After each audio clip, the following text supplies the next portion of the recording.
Okay, I think we are on. We are live. We'll just wait for a few more people to join. If you're live now in the chat, just give us a comment to say that you can hear and everything is all good. Just wait for a couple more people to join.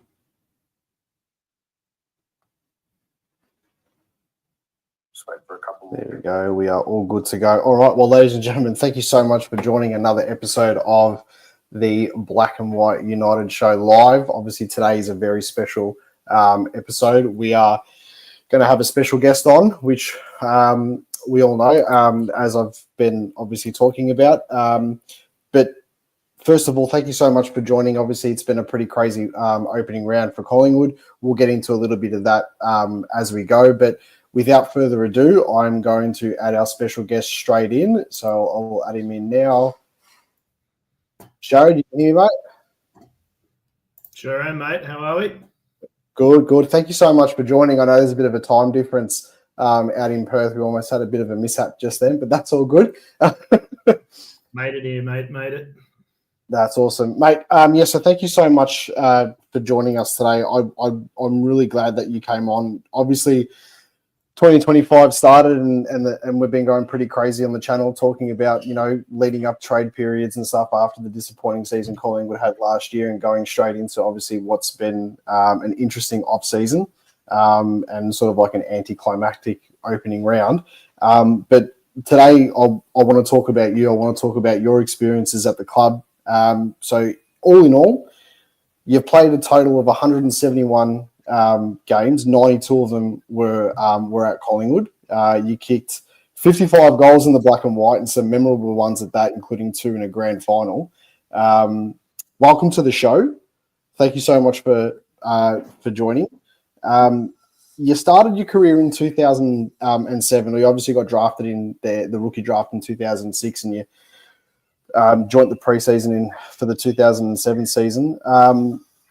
Tell us about that experience and obviously like coming to the Pies and then that crazy debut game that you got selected to play sort of last minute. Yeah, so it was a really whirlwind, I suppose, couple of days. You got the draft. I thought I might be lucky enough to get picked up in the draft, having had a reasonably good year in the Colts system over here in WA. Sat around on draft day, didn't hear my name get read out, slightly deflated, but then got a call from the Collingwood Football Club saying that if I was going to be there by the time their first pick came around in the rookie draft, that they were going to be willing to take me. So, I was like, beautiful. At least I know I'm going to be going somewhere in a couple of days. I'd never been to Melbourne before. I'd never kind of experienced, what Melbourne offers in terms of a football culture and football environment. So jumped on the plane with Neil Ross, who was working for Collingwood over here in WA, and he took me over, landed, went out to dinner with Decker, Hine and Neil, and the next day was at training, and it all kind of began. And I remember walking into the footy club and not really grasping or not really having had a grasp of how big of a institution, the footy club was, and was kind of overawed by it all. And walking around seeing all these players that, you see on the TV, but then all of a sudden you're walking into the same locker room as them. It was pretty overwhelming. But, I was really lucky that there were a couple of other WA boys at the footy club. And Brad Dick had also been drafted that same year as me. So, I felt kind of welcomed and made to feel really comfortable straight away. And the first year, I think I played probably 14 games of VFL footy, I think, off the top of my head, down at Williamstown. We were still affiliated with Willie at that stage.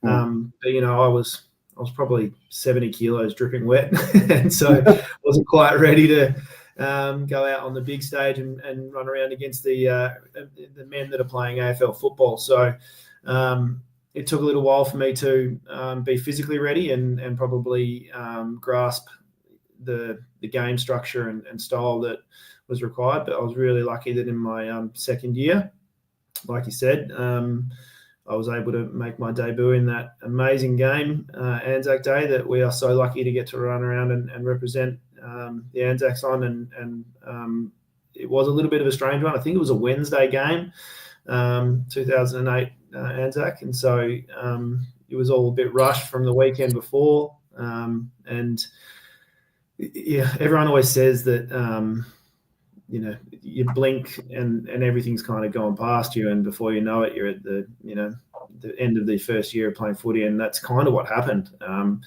I ended up, Burnsy came back into the side actually, and so I got dropped after my first game, but I managed to squeeze back in a couple of weeks later and stay in the side for, I think, a dozen games or something. It's a pretty big experience though, like debuting on Anzac Day. I mean, Nick loved it, didn't he? He did it to a lot. He did it to a fair few players. You got thrown into the deep end pretty quickly. I remember that day. That was the day I think Medhurst won the Anzac Day medal. I believe it was. But he kicked 6. He kicked 6. Yeah. There's a story going around. I think it was Brodie Holland said it on one of the fan channels on the Fancast channel. He was Medhurst was like manifesting that he was going to kick 6 that day and win the medal and stuff, and he was saying it, and then it actually happened. I was listening to that story towards the back end of last year when he told us, and I couldn't believe it. But I remember that day so vividly. I remember all the Anzac Day games so vividly, but like that one there in particular, I think it was like his mark as a Collingwood player, especially coming to us the year before. But were you keen when you got drafted to Collingwood? Before that, were you keen on leaving Perth, or was it just like, if I get picked up by anyone, I'm going, it doesn't matter? Or was there like a little burning flicker inside that you really wanted to stay in Perth? No, definitely not. I was happy to go anywhere. I think that, like I said, I wasn't guaranteed of getting picked up or anything like that. And I think that kind of changes your perspective on what you're kind of willing to do and willing to sacrifice. And, I was willing to go anywhere where I would get an opportunity. And I guess when you look back and reflect after the fact, I was probably really lucky that it was Collingwood and they gave me that opportunity and showed a lot of faith in me. I was really lucky and grateful that I got to go over to the Pies. Yeah. So I think from a fan's point of view, 2009 was I thought was like your breakout year into the club. We obviously had a few retirements the year before. Burnsy obviously retired at the end of the 2008 season. Before that, we had a couple of others, Bucks and Clement and stuff like that retired. You were though playing in a team that, like, even in 2009, this is before we actually got Luke Ball over to the side. Did you feel as if that maybe you were playing second fiddle to some of the other guys in the midfield, like your Daisies, your Dane Swans, your Pendles, your Steels and stuff? Was it hard to break into the side for yourself to get that like cemented position moving into 2010? Not really. I think that if I, was able to go out there week in, week out and perform my role, I was pretty confident that I'd stay inside. And, there's ups and downs that young players have. And I think that while my performances might not have been, as a young player, I might not have had those really good games. I didn't have too many of those bad games, which is where you kind of go, all right, well, we might need to leave him out and bring someone else to try him in. I would never had like those outstanding games where, the media catch on to you, or, the supporters start going, oh, how good's this young player? It was kind of like I just snuck straight into being the, in that middle peg straight away, which might have served me well in the long run throughout that 2009 season, because it meant that I was able to hold on to my position because I didn't raise any expectations. As bad as that sounds, I was kind of just able to go out and perform a role every week. And I think the fact that I also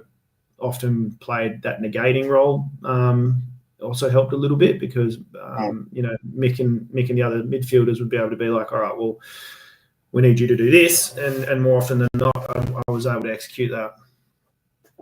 Well, I think you only missed, off the top of my head, I think it was in 2010. Did you miss round 7 or round 8 to an injury or something? Yeah. I think you had a calf strain or something. I had a bit of a calf injury, and it was a bit unlucky to sit out for a couple of games, but I was pretty locked in there by the time the 2010 season rolled around, which was really good because, like you said, we really started to, gel as a side. You said we had Luke Ball come in and we had a really strong midfield, and I kind of just got to, hang on the coattails of all those really good players.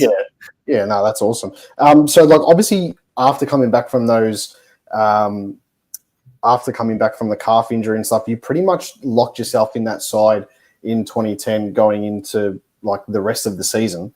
Was there a moment from a player's point of view? Because I can tell you from a fan's point of view, I think it was the round 16 game against St Kilda at the MCG. There was almost 90,000 people there.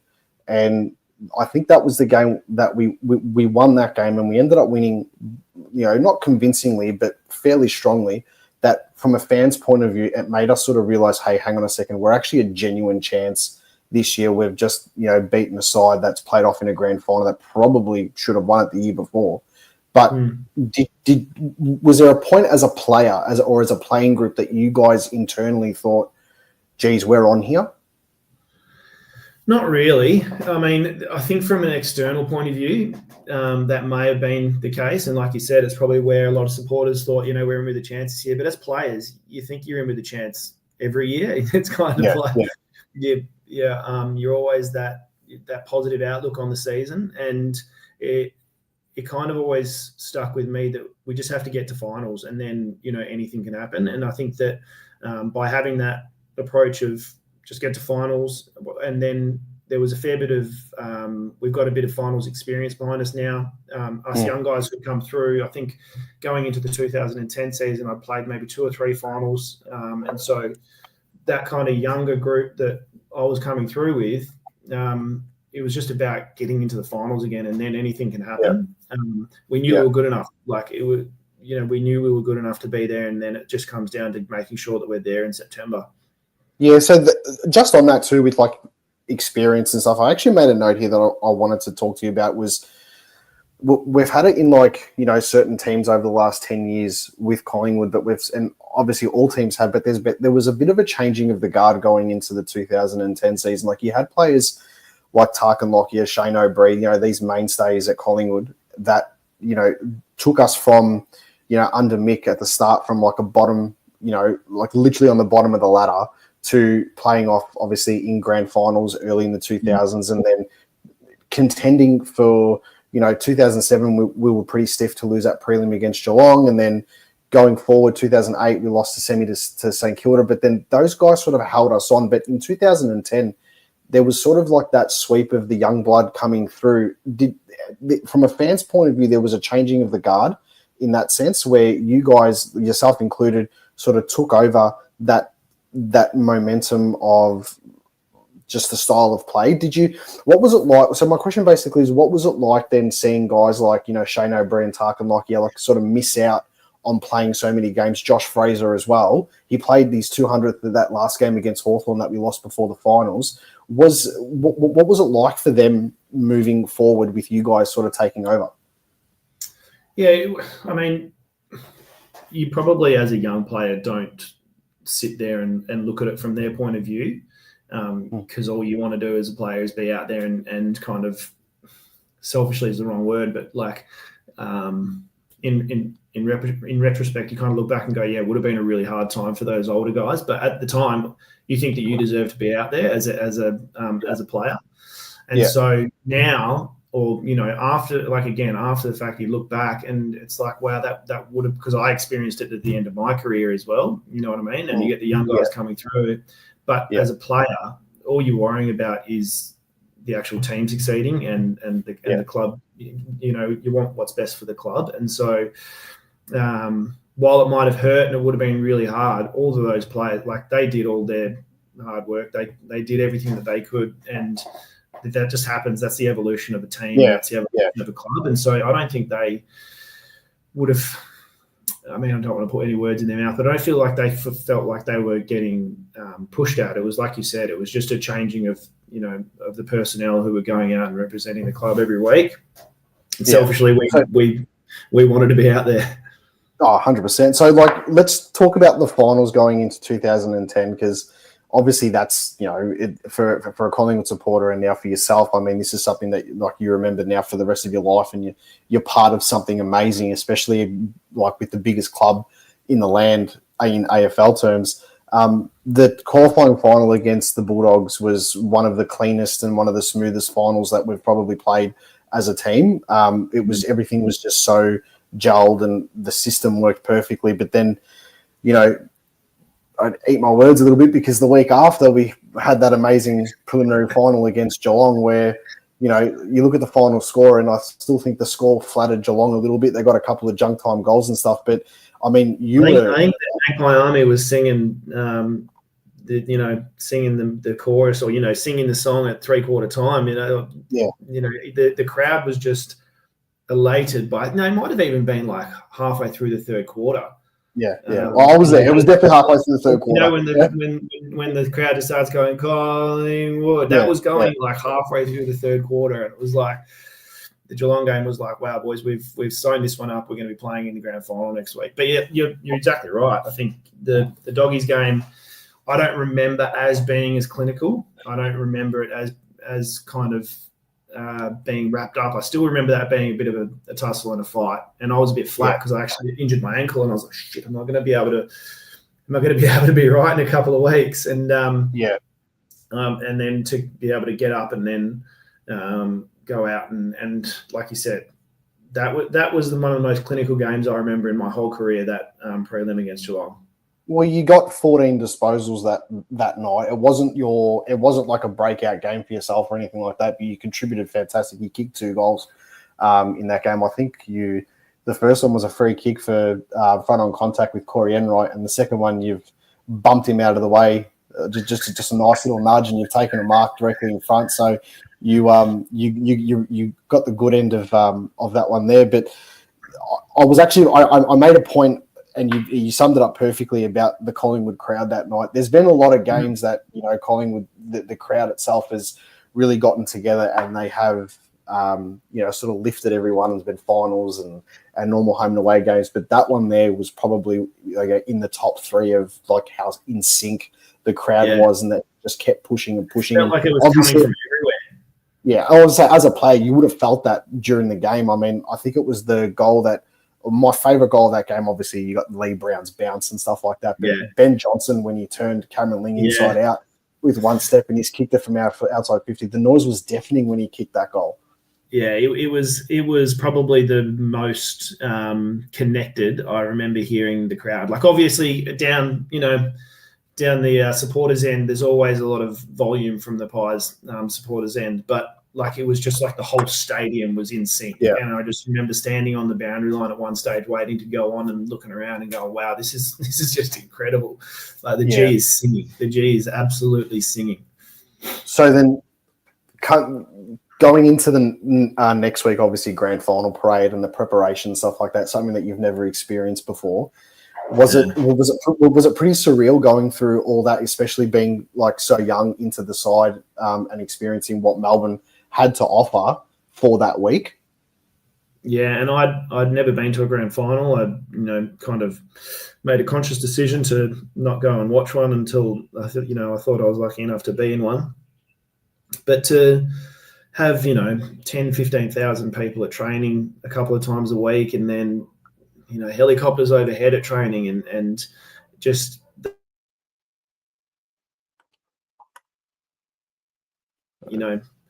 adoration of all the supporters. It was incredible. And then you couple that with, all right, now we've got to sort out tickets. Now we've got to sort out how we're going to get our family to the game. How are the girlfriends going to, be able to get seats, and then comes all the other logistics that come with the grand final. Was that a distraction though? Was that sort of a distraction? Absolutely, it always is. I mean, until you've experienced it a number of times, it's a distraction. I think even the following year or the following week and the following year, it still becomes a distraction just because of the sheer volume of requests, and I think clubs who get on the front foot and start handling how much contact players have with the families and outside world, and how much they actually take control of it. I think makes it a lot easier on players these days. So but back then it was like it was like, oh, can I get this many tickets? Can I get 20? Or who can you ring another? On that though, you had to back it up again a week later, which was probably from a neutral point of view as a fan, it was one of the best grand finals ever. From a Collingwood supporter and probably from a St Kilda supporter, it was the most nerve-wracking thing we've ever experienced. How was it? So I believe you guys went to a function after the drawn grand final. Mick said to go to the function. Yep. So we still went to our dinner and got around our family and friends who'd made the effort to get there. And it wasn't a somber night by any stretch, but it wasn't, us sitting around having a beer and, putting our feet up. It was, we're here to embrace the supporters and family and friends. And then we get on the bus, we're going home, and then our preparation starts. And it was very much, even in the train, I'm sure you've heard the story of how we couldn't get into the change rooms after. I was just about to say that was the next point. Yeah, like the change rooms were flooded, and I was sitting in the now Shane Warne stand, top deck, front row, right on the wing, and the rooms were flooded on the other side of the ground. And I don't know if a lot of people remember this, but there was a bad smell after the siren went. The entire G just smelled like sewerage, and we were like, "What's that smell?" And then we found out that, and then we seen both sets of some players actually walking to the umpires' side of the ground, and we're like, "What's going on?" And then I think because everyone was so distracted with the draw, and then as fans, we're thinking about tickets and stuff, and then I couldn't imagine what you guys were thinking about. Oh my God, I got to get my family back down here again next week after all this stuff happened. What was the feeling like going into the second week? At the game before you guys ran out, was there a different feel to the week before? Did you guys feel like, okay, job's not finished yet, we've got to go again? Or was there a bit of were you guys a little bit, I don't know what the word is, hesitant, or were you guys like tired inside, or did you knew you had a job to do and let's just get it done? No, I think we were really confident in how we kind of recovered, training throughout the week. We obviously didn't have to deal with a parade, so that meant that we could go about our our captain's run type setup a lot more efficiently. I think that the parade puts a little bit more, not pressure, but you're just another cog in the kind of works that you got to work around. And so not having to deal with that again was pretty handy. Just meant that we could go and, have our pre-game meal or, whatever everybody's kind of routine was. We were kind of able to slip back into that. So like that normal game, sort of like, hey, we've got a game this week. Just get through the normal routine and stuff. Yeah, exactly. Okay. And nice. For a lot of us, it was our first experience of a grand final. So, just going the week before. All right, well, that's what it's going to be like. And then, we got, hammered into us that we're younger, we're fitter, we're going to recover better. And so we knew that if we just did what we needed to do and went back out there the following week, that we'd give ourselves every opportunity. And I think that showed. Like we obviously were a younger side. You can't say that you recovered better. You don't know what the St Kilda players did, but we felt like from the get-go we were running on top of the ground, and definitely a lot more comfortable that second week. And I think that just showed. There's a documentary, and it's on YouTube now too. It's called I think it's called The Final Draw, and it's sort of got the perspective of both sides. I find as a Collingwood supporter, it's a bit more focused on sort of St Kilda in parts. But Mick said that there was a part where he heard Ross Lyon say, "Oh, can they play the game on the Sunday?" And then Mick said, he goes, "Oh, they're hurting, they're sore from the game, they might be gassed and stuff." And then the fitness guys at Collingwood, I think it was David Butterfield, he looked at all the stats and stuff that came from the game, and he lied to you guys because all the stats said that you guys were cooked after that game. He's like, no, you're fine. Was that the case? Did you feel though right after the game that you were in that situation?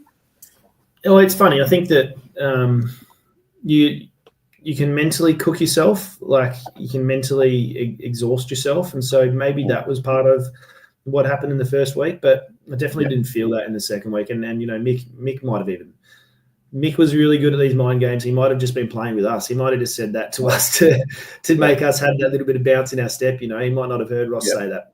I'm not sure, but that could have just been that little tweak that he needed to give us that, makes us kind of stand that bit taller. And that was something that he had an innate ability to do. So I guess I never know. Mate, is my light all right in here? Do you need me to flick a light on? Yeah. No, you're all good. You're all good. If I've got a light above here, if I take my hat off, I'll look like still side bottom. So I'm just keeping my hat on too much.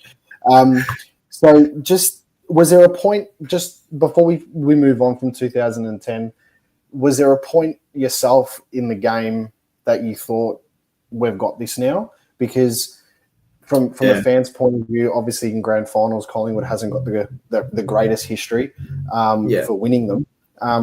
I found that, I think it was your goal. It was a flurry of goals at the start of the third quarter. Yeah, I was saying, I think it was the third quarter. I think Swanee kicked one in the third quarter. Yourself, you kicked one in the third quarter, I believe. Was it running through the pack as well?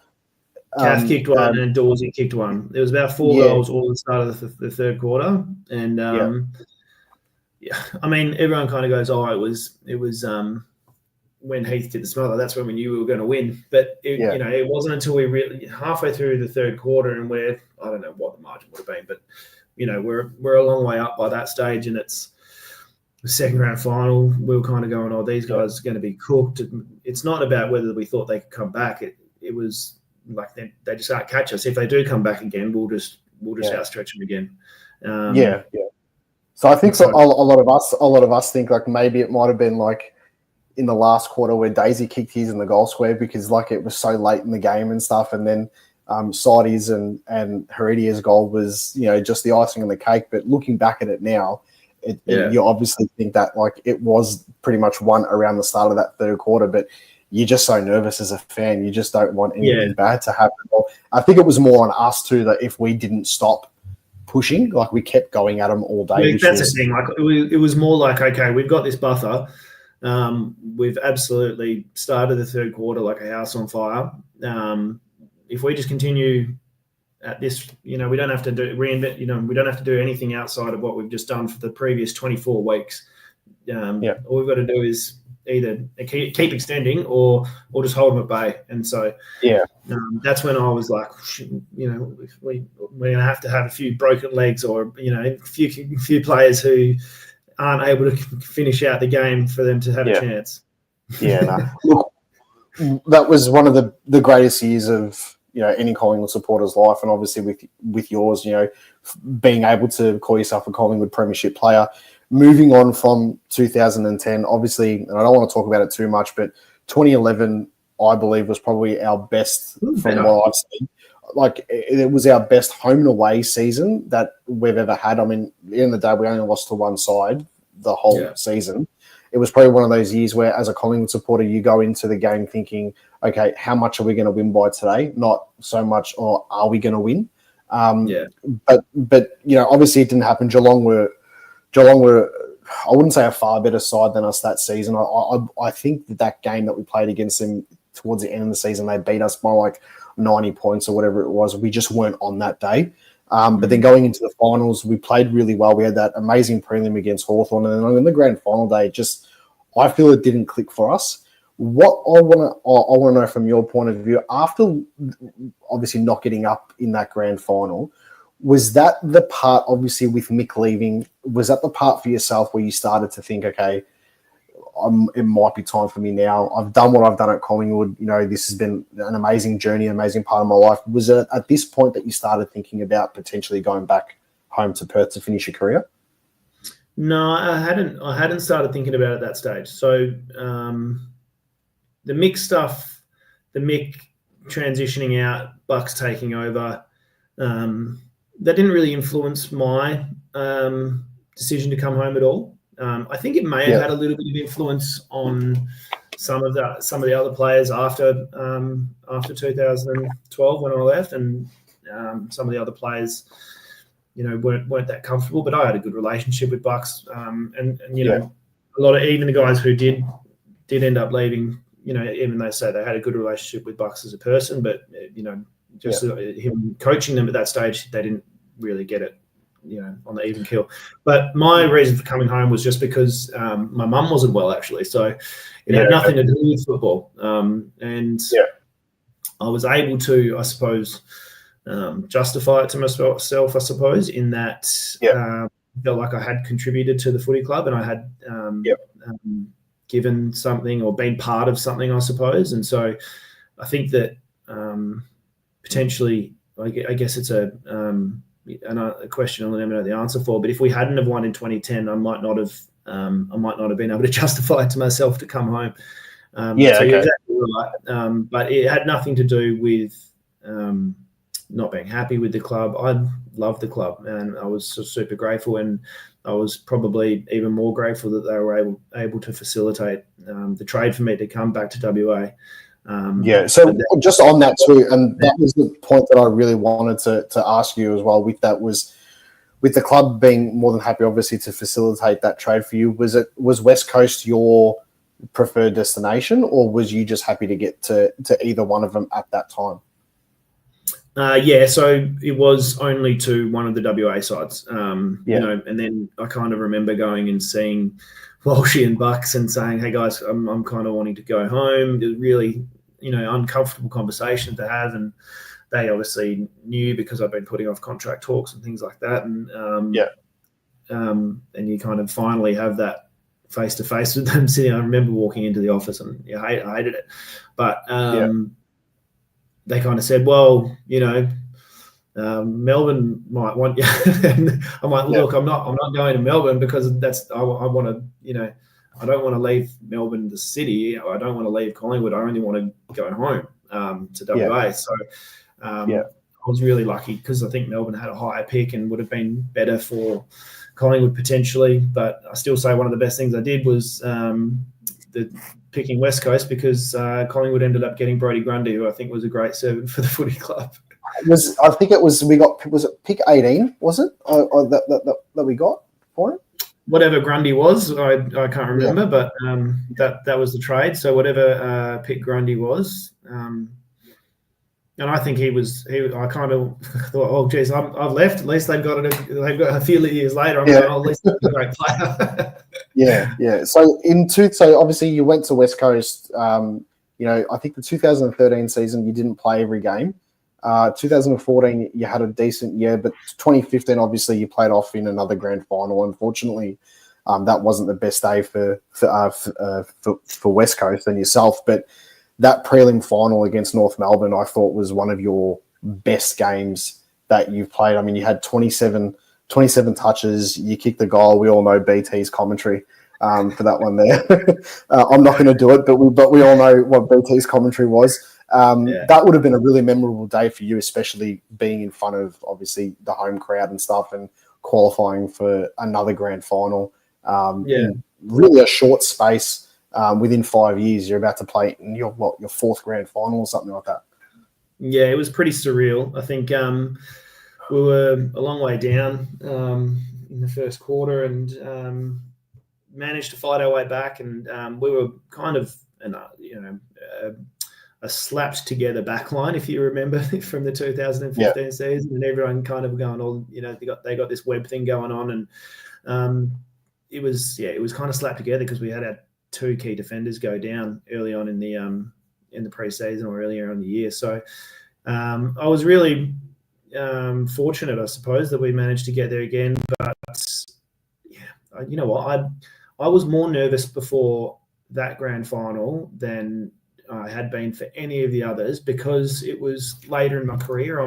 By then I'm 28 or something, and so 27, and so you're like, well, I've been playing AFL for 10 years now, and I've managed to get here again. If I lose another one, it's the end of the world, kind of thing. So I nearly slept the night before the game, and I'm not sure if you remember, but it was like 32 degrees in Melbourne or something. That's stupid. And it was a really hot day in Melbourne. That grand final. I remember there was some good passage of play. I think Luke Shuey kicked your first goal for West Coast that day. You got the free kick from a high tackle, and I honestly felt at the start of the game, you guys were actually going to take it to them. But obviously Hawthorn being Hawthorn at that time, they were just a superior team compared to everybody else. And, I didn't think that grand final was going to go the way that it did. But moving on from that year and that grand final, you played in the 2016 season. 2017, though, I felt as if like your first few games of your season in 2017, and obviously being a Collingwood supporter, you watch players from that played at the club when they go to new clubs. You sort of keep an eye on them and how they're going, and you're obviously in that little bit of a different category because you're a premiership player, and we had so many leave us, and we're watching like Harry and Beamsy and Dawsey and yourself and stuff like that, and obviously Daisy, which sort of we didn't want him to do well because he went to the wrong side, but it is what it is. The first 3 games you played in 2017, I think you racked up like 23, 21, and 22 disposals. I thought you were actually playing some really good footy. What happened towards the back end of that season? To be honest, I think I just fell out of not love with the game. I think that kind of gets thrown around a little bit. But I'd experienced so many highs in football, and the whole process of AFL football was like, remember when I came in end of 2006, 2007. Football was a very different landscape to what it was when I finished at the end of 2017, and so I don't think I could. I just couldn't handle football anymore, and I was probably not by the end of the season. Wasn't able to mentally stay focused and get in the season and commit enough, and so as soon as you're not 1,000% invested, like it's all over, because you have to be. You have to be on every minute. Like it as stupid as it sounds, like or as easy as it sounds, if you're not doing, absolutely every part of your life, right, I think, it's hard to sustain the level, or for me, it was hard to sustain a standard that was able to be good enough at AFL level. I had to be on every minute to play those games where I played well. You know what I mean? So, and then so you get to that point, and I'm nearly 30 by this stage, and I'd always kind of thought, like, you look at Pendles, and I'm like, even when I was 16, I could never see myself doing something like he's doing at the moment. I always said to Dids that, and he gives me grief for it now. They caught up at our reunion a few months ago, and I was like, man, I told you I wouldn't be able to play past 30. Like, it's a tough thing to kind of be able to do. And, I was kind of at that point, and I remember getting the call from Simo, and I was down in Tasmania with my partner at the time, and I was at dinner, and he gave me a call and said, mate, it looks like we might go in a different direction, and we'll probably not be able to keep you on the list next year. And I was like, yeah, mate, no worries. I'll give you a buzz when I get back to Perth, and I'll come in and we'll do, have a catch up. But it wasn't like at that stage in my life, it was the center of my world, if you know what I mean. Yeah. And so, I think it was hard for me to be able to sustain the standard required if I wasn't 1,000% invested. Yeah, no, and we hear that a lot, even from coaches now too. If they've got that element of doubt, or they feel like maybe the game's gone past them and stuff like that, if you're not 100% mentally, emotionally invested into the tray that you're applying, then obviously, it might be time to step aside. Which, and football doesn't last forever, so everybody knows that. But you had an amazing career, regardless of. Playing in all these grand finals and only obviously winning one. The one that you won was probably one of the most amazing days of, as a Collingwood supporter of our lives, and for yours as a player. I'm sure that you obviously one of the best days of my life. And one thing, I wish I hadn't drunk as much. So like in the after party, so I could just remember so much more. But like at the time, you're like, oh yeah, more beer. But like that's one thing that I do kind of think. I wish I could have just taken more in, because you go back now and you chat about it, and everyone kind of refreshes your memories, but you wish you just had them fresh, to be honest. Well, that was like, so in 2010, I was 21 years of age when we won the grand final, and I obviously it was emotional, but I was just riding the excitement, and I don't think I sort of soaked it in as much as I probably should have, looking back, as there was a 13-year gap to our next flag, and we obviously lost 11 and 18, and as you get older, you start to think, and then you think to yourself, oh, I've seen one. St Kilda supporters haven't seen any. Bulldog supporters have only seen one as well. And as time goes on, you sort of wish that you sort of soaked it in from a fan's point of view. And I think was like for us in 23. I remember hugging my old man when the siren went and just embracing him and stuff. And it was such an amazing feeling. It was a different feeling to 2010, but it was just as amazing and just as euphoric, if not more, in the sense of because we got back to the main stage twice and we just fell short. But I remember that's kind of how I felt when sitting there at the end of 23. It was like it was almost like a little bit more of a vindication, or I don't know, like we made it back here and we won this time from 18. Which is a funny way to kind of look at it. But I was really lucky. I was sitting there with Nick Maxwell and Nathan Brown and a few of our other, and Bucks was just behind us, and it was a really special time. And the fact that we got to walk down Swan Street afterwards, and like just everyone going bananas, and it was one of them that walking from the ground down Swan Street is I did it with a few of my mates and was one of the best experiences ever, because obviously everyone's going mental in the pubs, and I actually got to soak. I hadn't drunk too much, and so I actually got to soak it all in, and I got to experience walking down the street and seeing all the fans, and that was the most incredible thing from the 23. Vindication's the right word, but you know what I mean. Like it was a bit like, we might have stumbled 18, but we got back and we got it again. Yeah. So moving on from the stuff like on the field and like off the field now, what's Shazza been up to? Like, what are you doing with yourself now? You're obviously still heavily involved in football commentary and stuff. Can you tell us just a little bit about that? Yes, I'm involved in the ABC team over here in WA, which is great. Yep. Been with them since finished up, so 5 years now, which has been really good. I enjoy getting to go to the game, getting to give my input on what I see. I don't have to do too much homework. I just get to kind of talk about the footy and talk about what I'm seeing in each game, which is really good. And then you look at these Fox. All the kind of media publications where they have to dissect every game and go through it with a fine-tooth comb. I just get to talk about the game, and it's a really good way to stay involved. And I do a couple of sections, a couple of segments during the week with them as well. So it's really good. We get to talk about footy and sport, which is good. Just not just footy. We talk about sport in general as a sport lover, So.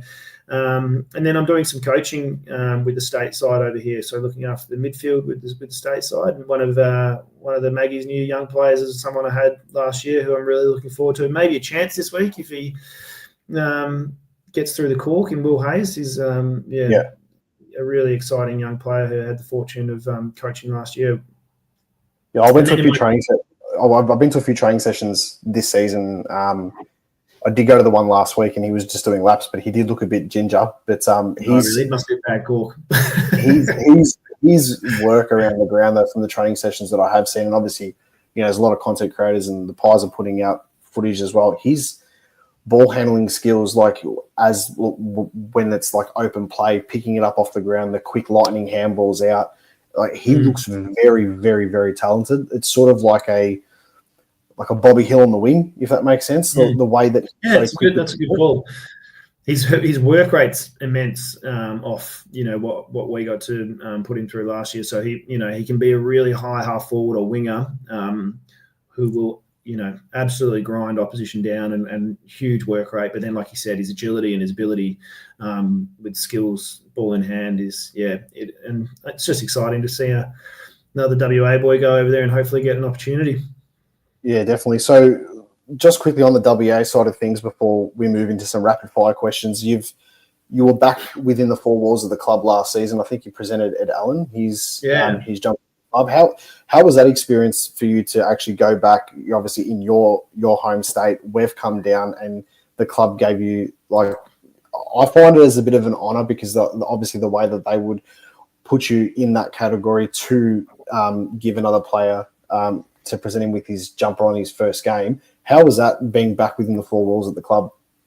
Yeah, it was absolutely incredible. And I was really, really honoured to be able to do that, because I remember, you're sitting there as a player and you're watching past players come in, and it's a great honour to be able to pass, I guess, a baton in some respects. But what I kind of said to Ed was that it's an opportunity to represent so much more than just yourself. It's, you get to represent the club, you get to represent your family, you get to represent your friends every time you go out there, and that's after footy, that's kind of what I took away from it. Was every time I got to go out there, I should say.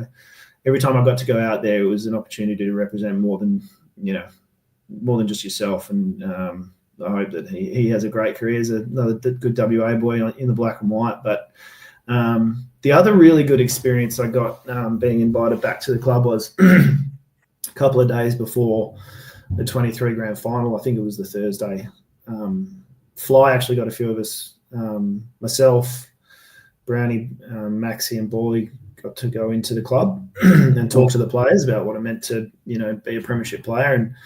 And that is still one of the coolest experiences that I've got to have as a footballer and as an ex-footballer, was go back in to talk to the boys. It was absolutely insane. And then for them to go out and win a couple of days later, it was really cool. Was it a bit surreal though, talking to Steele and Pendles, considering that they were obviously playing with you? Yeah, I just didn't look at them. Probably sitting there like, yeah, we know, I know. Exactly. Well, so just some rapid fire questions. I won't put you on the spot too much because we will wrap this up soon. But I've got 1, 2, 3, 4, 5 questions for you. 3 of them, just a yes or no answer, and then you can give the other 2. Opening round, yes or no? No. Okay. Will Perth host Gather Round before Tasmania? Yes or no? Oh. I'd say yes, but I don't think it's going to happen. I don't think. Yeah. No, my own thing is I think Adelaide have got another one after this season, and then I think by that stage, they locked in a few more. Well, I think it was 3 after the first. Yeah. So okay. So but that'll lead in obviously to Tassie coming in. That's why I'm thinking does Perth get a gig beforehand? All right, next one. Should Collingwood bring out a permanent pre-season kit? Nah. Just keep the stripes. Nah. Keep the stripes. Yeah. I didn't like it. The old one with the big magpie across the front there from back in the day. I just like the swooping magpie. Swooping magpie. Nice. All right, next question, and you can give a quick answer. How many Brownlows will Nick Dacos win? Oh, he's got the potential to win one every year that he plays if he stays out there, and that's no joke. I think that he's he's got the potential to literally be the best player in the competition every year, and he does enough to catch the umpire's eyes. I think that if he manages to get a couple, he'll probably be meeting expectations. If he wins 3, he'll exceed expectations, if that's fair. Yeah, no, that's fair. The last one I've got for you is, how much pickle juice have you consumed over your career? I think I tried it once. It wasn't for me. I tried beetroot juice a couple of times, but no. I just drank Hydrolyte or Power. I've never. Pickle juice got the biggest plug on the weekend. I know. And obviously, how many of the players were smacking it? Well, both Dacos boys did. I'm pretty sure Whitfield from GWS did also. Bobby Hill, I think, did it. He cramped up, but I think his cramp was because he missed a really easy opportunity in the last quarter. So he was rubbing his legs a little bit just to disguise it. Not as easy as Timmy's. Yeah, that's true.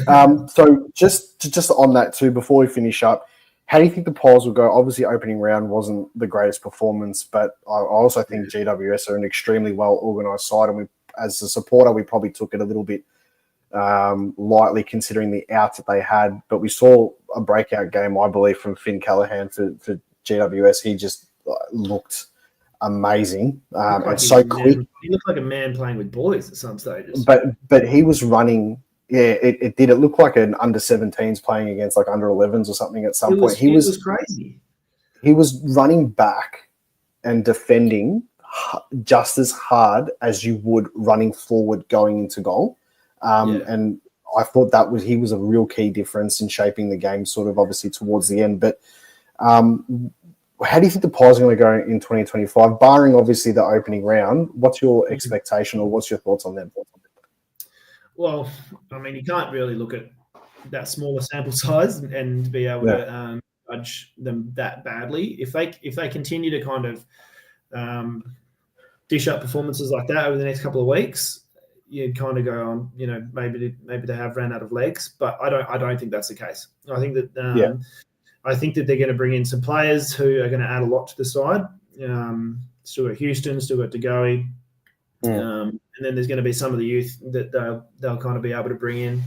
I don't know what preparation looked like throughout the week. I don't know, what it looked like pre-game, but something must have been a little bit off on the weekend. And so unless that continues to happen for the first couple of weeks, I don't think that's going to be an issue. I don't think we're going to see, players running out of legs. So everyone kind of goes, they're not fit enough, or they haven't done enough over pre-season. That's not the case, because they've got enough metrics that they know what they've got to hit. So I think that they're going to be around about the mark. I think that they might finish anywhere from 4 to 6, hopefully. It's going to be really tough to squeeze into the top 4 this year, but I think 4 to 6 is an easy enough get for the Pies this year, especially when you look at their first few weeks. There's a lot of really winnable games in the first 5 or 6 games, and so it can put a really good. We've got that middle patch sort of in the year, like around also moving into like the King's birthday and then the bye week, where we've got some really winnable games in that middle patch of the season. So if we're able to, sneak a few good ones at the start, as opposed to last season, which I think is really important. Like sneak a couple of those ones going, and then, like you said, the middle part where there's a few winnable games, and then it's just it's all between the ears how much they can hold on for the back half, put themselves into a good position come finals. I don't think they look at the game and go, they're too old, they've slowed down, blah blah blah. I don't think that's the case. I think that they'll look back in a few weeks at that game and go, it was a bit of an anomaly. There might have been some something wrong with their preparation. And it can only be 2 or 3% to put an AFL side off by as much as they looked off. So, well, I felt like we also in parts of that game we actually dominated possession around the ground. I felt like it was just the kicking at the start of the game. We didn't maximise our opportunities, peppering them inside 50. I said in one of my videos in the review video for it, we had 16 entries inside forward 50. And we a lot of them 0. were long bombs, though. A lot of them were just long kind of, it wasn't too much hit up. There wasn't too much, clean marks or anything like that. It was just a lot of bombing it inside deep, inside 50. And then allowing GWS to just exit too easily. If they're going to go with that tactic, which, has worked, and then they lock it in, you can't allow sides. What did GWS score from D50? Like 10 goals or something? Yeah, they got us. I found they got us from the rebound really quickly too. So like we go long inside forward 50 throughout the whole game, and then they just bring it back, and we were outnumbered. And then half the time Callaghan was alone in the middle, just waiting for it. And once he got the ball, he just killed us on the rebound. But I personally think that this game against Port Adelaide is going to really shape the narrative for us moving forward. The media, is very much on the whole like, Collingwood are old now, they're cooked. What is it? But then, we beat Richmond in a practice game, the week before, and it's, oh my God, the Pies are so weak. Yeah, I know. Like, it just the next week. But it is what it is. I personally think that we're, probably within that, top 4, top 6 bracket. But I think this season there is such a there's not much in it from, 3rd or 4th to, 12th or 13th. I don't really think there's much in it. You're going to have your bottom sides this year, and you're going to have who's expected to be up the top. But that whole middle pack is going to be very congested. And I think that we're in for another season where, a draw or a slight bit of percentage might be the difference. Yeah, and I want to see those games where they might be down at 3/4 time by a couple, but just have that heart and ability to come back and belief in in each other. And I suppose that can only build throughout the year. I don't think you can kind of go out there and do that straight away. If you remember back to that, didn't matter what the margin was at 3/4 time. I was like, they'll go out in the last quarter and just manage to win. And I think that, like you said, with how close teams are, they're going to have to find a way to come from behind a few times this year. But yeah, you're exactly right. The ladder's going to be really, really tight. Yeah. Look, Sharrod, you've cemented yourself in Collingwood history for all the right reasons. I just want to say, I didn't want to touch on it at the start. You were still a young kid, it's fine, don't worry. But thank you so much for joining us tonight. It's been a real pleasure talking to you and getting an insight on like your perspective of your time at Collingwood and obviously some time at West Coast as well. But thanks so much for joining. You're always welcome back on the show. But yeah, I just want to say thanks for coming on. It's been awesome to get just your perspective on how things were during that time and obviously for this season. So thanks very much for coming on. Mate, thank you very much for asking me, and thank you for listening to what I had to say. And it's been great chatting black and white. Like I said, always holds a massive spot in my heart, and I love the club. And yeah, it's great reminiscing and also talking about what's in store for the year ahead. Done. Thank you so much, mate. I really appreciate you jumping on. That was awesome. Too easy. Anytime. Thank you. Cheers. Thanks. Well, that was awesome. That went better than I expected. Sorry for this slight delay jumping on a couple of minutes there. I quickly gave him a call and he's like, "Oh, you guys are actually just a couple of hours in front." I thought it was 2 or whatever. So he was about to go for a run. I'm like, no, jump on quick. But I didn't get through all of the comments because we're obviously pushing for time here and I wanted to try and keep it under an hour. So I was reading some of them and I tried to implement that obviously into the conversation also. But thank you so much for everyone for tuning in. It was our biggest viewing video that we've done live. So I really appreciate it. You had your regulars coming on and stuff like that, but it was awesome to be able to speak to him and talk to him from a fan's point of view and stuff. So thank you all for tuning in. We have hit the 650 subscribers on YouTube today, or last night, which was amazing. So if you've got any friends and family that bleed black and white, get them to jump on.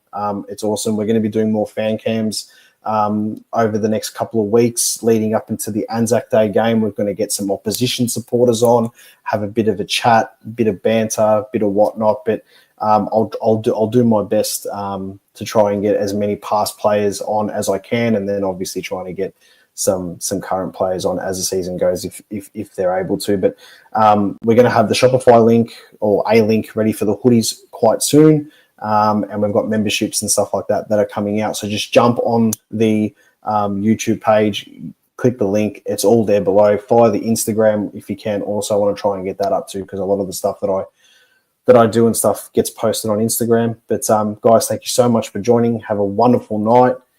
It's a big weekend of football coming up for us. Hopefully we can redeem ourselves and shut the media up and really give it our best. We'll be at Pink Lemonade pre-game, so if you're coming down to the G, stop by. George and Lockie from RCCS are going to be there. They're obviously going to be at Pink Lemonade for all the home games and stuff like that. So come down, away games too, viewing and stuff like that. So there's heaps happening. A lot of supporters and stuff are getting heavily involved, which is awesome. Thank you so much for tuning in. Call it as you see it. Drop a comment. And as always, go the Pies.